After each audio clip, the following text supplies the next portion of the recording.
Olá, salve salve, vamos dar continuidade. Esse é o vídeo de número 4 do nosso cursinho de deformação, né? Eu quero deformar todo mundo que ouse escutar esses encontros, essas aulas ao lado de Dásio, né? E ao lado da minha evidente interpretação do que o Dásio diz. Esse livrinho que é uma graça, muito bom esse livrinho. Bom, como eu disse, esse vídeo então é o número 4. Aqui estamos estudando as etapas da escuta. As etapas da escuta. Em que ele faz uma divisão em 4 etapas. Bom, senhores, vamos avançar aqui então. Bem, vamos seguir aqui as etapas que ele faz. Tá? Lembrando aqui, isso é importante, ele faz isso aqui também, que uma escuta analítica não é um fenômeno fixo, não quer dizer que durante o tempo inteiro a gente vai estar seguindo essas etapas, né? É uma tentativa didática, dei uma licença poética pro tiozão aqui, para a gente entender e pensar um pouco o fenômeno da clínica. Então, a primeira etapa ele chama de observação, não é? A observação é um processo em que ele coloca aqui como uma capacidade de contemplação, não é? Como uma capacidade de fazer determinadas conexões causais no discurso, não é? Mas não é só o conteúdo do que o paciente fala, é a forma que ele senta, a forma que ele respira, a forma que o corpo se move, não é? Quer dizer, é uma capacidade de olhar até mesmo os objetos que os pacientes trazem ou apresentam, né? Ou agora, em tempos pandêmicos, né, no módulo virtual, a gente pode também observar o ambiente, a casa, o fundo, se tem quadros, se não tem quadros, objetos, né? O celular, se o paciente atende o celular na sessão, as brincadeiras que ele faz antes de entrar na sessão, o modo que cumprimenta, né? Então, antes de tudo, um bom psicanalista precisa ter calma para observar, né? Ele não pode ficar afobado para conseguir observar tudo isso, né? Olha só que interessante aqui. Ele, inclusive, aqui fala... eu vou ler esse trecho, porque o Dásio ele é muito bom, muito assim, parece até um acompanhante terapêutico em alguns trechos que eu vi, né? Olha só, o que pretendo dizer agora não tem a ver diretamente com o ato de observar. No entanto, gostaria de compartilhar uma convicção que anima a minha maneira de trabalhar. Não me limito a acolher as manifestações verbais e não verbais de meu analisando, mas abro a mente também para as outras expressões que considero como extensões de seu psiquismo. Por exemplo, na sala de espera cumprimento calorosamente o menino que às vezes acompanha um determinado paciente. Faço isso de uma forma espontânea, sem esquecer que esse menino, no contexto do tratamento, é um prolongamento vivo do psiquismo de seu pai. Ou ainda, seguindo a evolução da transferência, convido minha paciente a trazer seu cão, que ela deixa invariavelmente deitado ao pé do divã. Algumas vezes, quando considero oportuno, peço fotos. A gente vê junto na sessão e etc. Né? Ou seja, se você quer ser íntimo do paciente, né, por exemplo, quando você atende jovens e adolescentes, eles abrir o Instagram, mostrar o Facebook, mostrar as redes, jogar jogos juntos, né? Tudo isso é uma extensão do psiquismo, que você, enquanto um bom psicanalista, que deve ser curioso, deve se interessar. Né? Bom, vamos seguir. Então, a etapa da observação, ela é essa espécie de curiosidade mineirística, poética, manuelística de Barros, de perceber a poesia de tudo que cerca o paciente, desde a sua roupa, das coisas e do mundo que o cerca. Na etapa 2, a gente entra no território da compreensão. Friso aqui, ó, o analista deve primeiro identificar a imagem negativa neurótica, a miúde imprecisa, que o analisando tem de si mesmo. Avançando um pouquinho, um outro trecho. O conflito intrapsíquico é uma encenação fantasística entre duas figuras antagônicas do neurótico, como, por exemplo, o supereu e o eu. Não é? Aqui, senhores, aqui é uma dica muito importante para você do outro lado. Não se entra em análise com ninguém sem ter clareza do sofrimento que esse sujeito está passando. Por sofrimento, entendam sofrimento psíquico, entendam a angústia, entendam motivos, entre aspas, mais relevantes. Muitas pessoas chegam na análise para contar semana, para falar de problemas pontuais, não é? E se você não cavucar, não ajudar o seu analisando a perceber a angústia maior, a análise não caminha nem acontece. Às vezes o paciente sente um alívio ali e vai embora. Compreende? Então, é necessário essa arte de compreender o que está mais profundo ali. Não é? Bom, ele vai citar algumas coisas aqui. Ó. Olha que interessante esse trecho. Olha como é bom isso aqui. Ó. Durante essa segunda etapa da compreensão, que ele vai dar aqui uma etapa, mas assim, peguem essa ideia. A tarefa que, portanto, compete aos psicanalistas é refazer intelectualmente o caminho que vai do presente ao passado, da compulsão alcoólica à angústia, da angústia à imagem negativa de si mesmo, e dessa imagem ao conflito fantasístico inconsciente que a engendrou. Ele está falando aqui um exemplo de alcoolismo. Ou seja, você vai historicizar a angústia. Está muito complicado, muita falação psi. Vou dar um exemplo claro. Um analisando te procura pela primeira vez. E ele traz um relato de que ele está muito assustado porque ele começou a escutar vozes durante o banho. Compreende? Muito bem. Uma das coisas ali, dentro dessa ideia de observação, de compreensão, é você historicizar esse medo, essas vozes, é você cavar em quando começou isso, não é? Então você faz uma espécie de anamnese do sintoma. Não é? E isso é um jeito de ir clareando, compreendendo o que ele veio buscar ali. Tá bom? Etapa número 3, que ele vai achar que é a etapa mais importante, que é a escuta propriamente dita. Não é?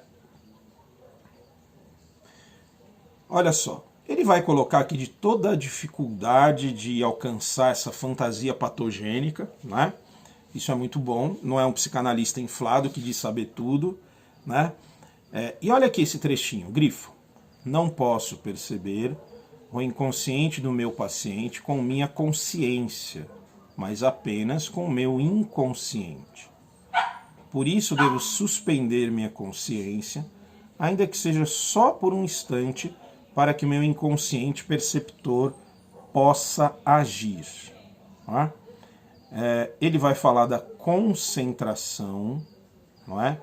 Então, assim, a importância do psicanalista estar concentrado no fenômeno, na fala, na não fala, em tudo aquilo que a gente já levantou, mas é uma concentração perceptiva, ou melhor dizendo, receptiva ou passiva ao próprio inconsciente. Como diz o ditado, é fritar o peixe com o olho no gato, não é?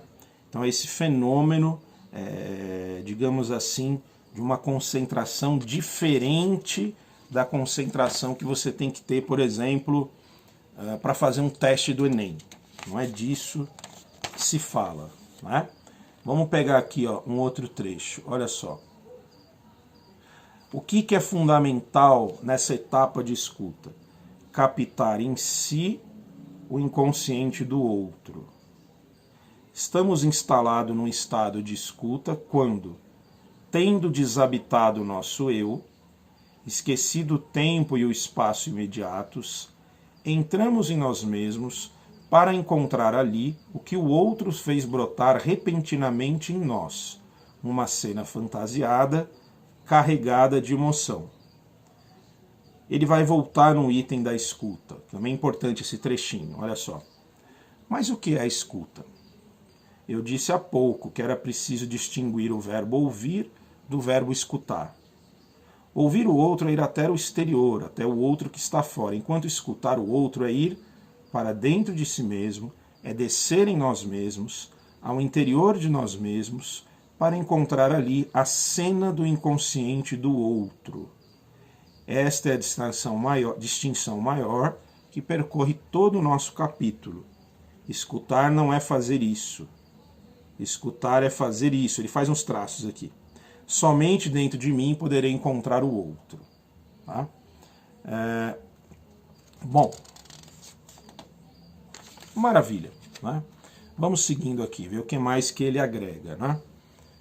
Vocês fiquem à vontade para fazer perguntas, questões. Não esqueçam de deixar o like aí, para a gente poder ter maiores engajamentos com o vídeo. Né? Bem, vamos seguir aqui. Nós vamos seguir aqui, ó. Ele faz uma citação do Freud, datada de 1923. O psicanalista comporta-se de maneira mais adequada quando se abandona a si mesmo, quando se abandona a sua própria atividade mental inconsciente, evita pensar e elaborar ideias conscientes e capta, assim, o inconsciente do paciente com seu próprio inconsciente. Não é? E aqui ele vai detalhar, né? Esse abandono de si mesmo na escuta, no ofício ali, no fenômeno, ele é algo que exige um esforço, porque você está ouvindo o relato, você precisa de um vazio interior para conseguir, de certo modo, afastar os seus pensamentos, entrar num estado de dúvida para perceber o que se desenrola ali. Tá entendendo? Isso é difícil. São raros os psicanalistas que escutam, não é? E aí, nesse processo de escuta, o que eu noto, senhores? Acontece de tudo. Tem pessoas que tem analistas que têm uma facilidade de ver imagens, outros captam o próprio inconsciente com vozes, outros com sensações. A tipologia do Jung aí ajuda muito, outros via intuição. Né? Então, você precisa sacar como se dá esse abandono interior.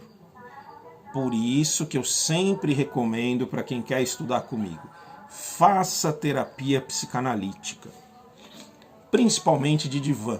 Isso é um gosto pessoal meu.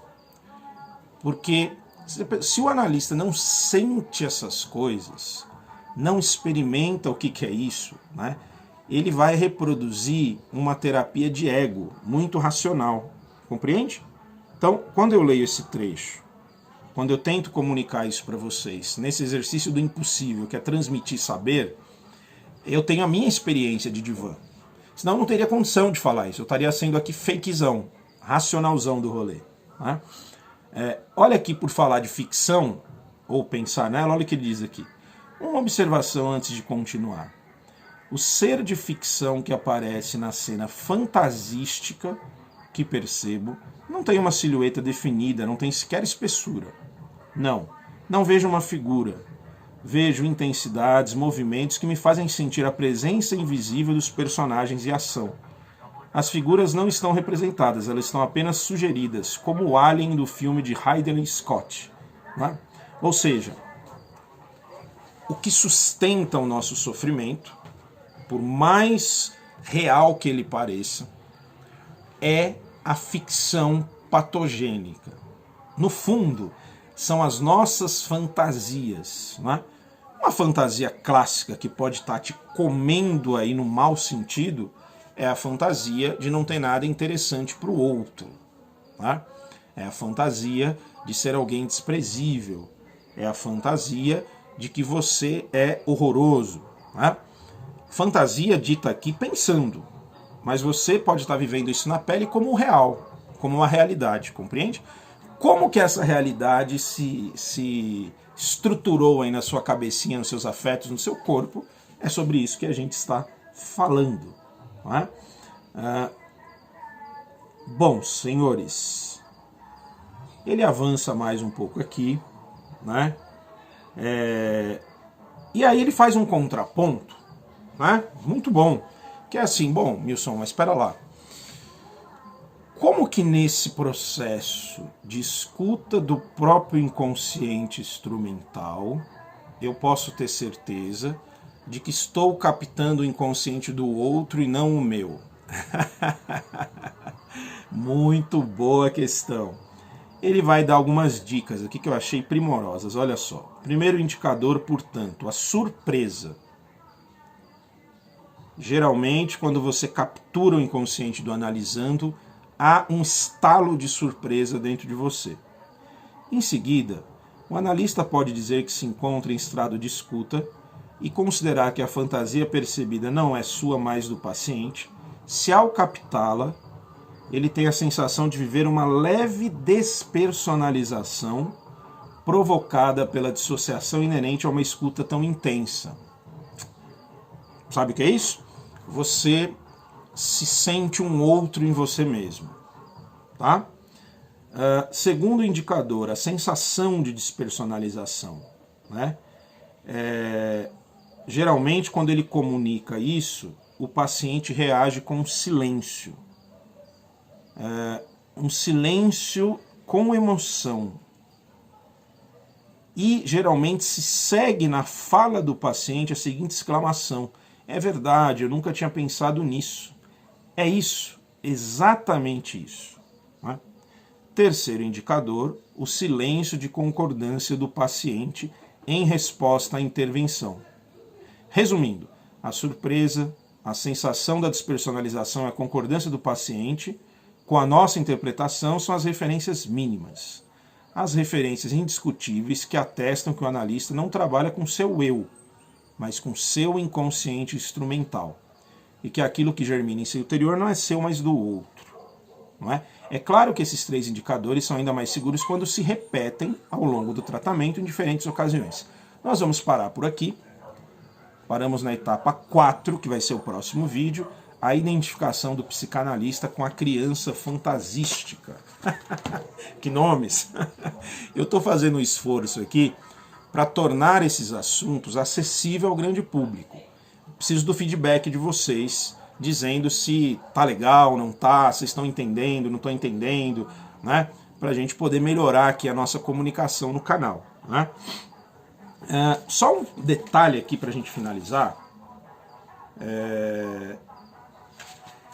Essa ideia da interpretação, eu já escutei alguns psicanalistas, alguns colegas serem contra essa ideia. Quase numa linha de dizer que a interpretação é uma forçação de barra. Né? Quase na linha de dizer que isso é antigo. Né? E que, na verdade, não cabe mais interpretar os analisandos. Eu acho isso um equívoco. Não é? Eu acredito que em vários momentos da análise você captura algo que está fora do radar do seu analisando, você é tocado por aquilo, algo te emociona com aquilo, não é? E essa escuta por dentro precisa ter um arranjo de fala para que você comunique isso ao paciente. Não é? Agora, senhores, aí é toda a arte da coisa. Não adianta comunicar racionalmente. Né? Às vezes você precisa falar com um tom intenso, com um tom leve, com um tom materno, com um tom paterno. Então, você precisa estar vivo frente a seu paciente. Eu já escutei de muitos analisandos, porque eu não faço uma psicanálise fria, não é? Surpresas, aliás, analisando surpreendidos com o meu jeito mais espontâneo e mais vivo, eu diria, não é? Porque há psicanalistas frios que falam sempre no mesmo tom, do mesmo jeito. Eu não gosto disso, não curto isso. Daí também a ideia de psicanálise do asfalto, né? Que é um tipo de fala e de interpretação que inclui o analista que é tomado, né? Por exemplo, às vezes eu atendo algumas pessoas que eu sou tomado claramente por um movimento materno, né? Outras vezes eu sou tomado por um movimento de guerra, de confronto com o paciente, né? O que vai guiar essa minha aposta? Porque a interpretação é uma aposta. O que vai guiar, né, é esse refinamento da escuta do inconsciente instrumental. E a gente vai errar. E vai errar muito. Em cada processo há erros. Esse psicanalista, né, que erra, porque vai ter a resposta do movimento do analisando, não é? Ele vai levar esses conteúdos para a sua supervisão, para pensar o caminho, né? E aí também precisa de um supervisor que tenha um bom inconsciente instrumental. Até os próximos vídeos, eu espero que você esteja gostando, deixe seu like, seu comentário, passe para frente, tamo junto, siga com a gente nesse cursinho de deformação, né? Deformando as nossas tolas pretensões de super psicanalistas. Tchau!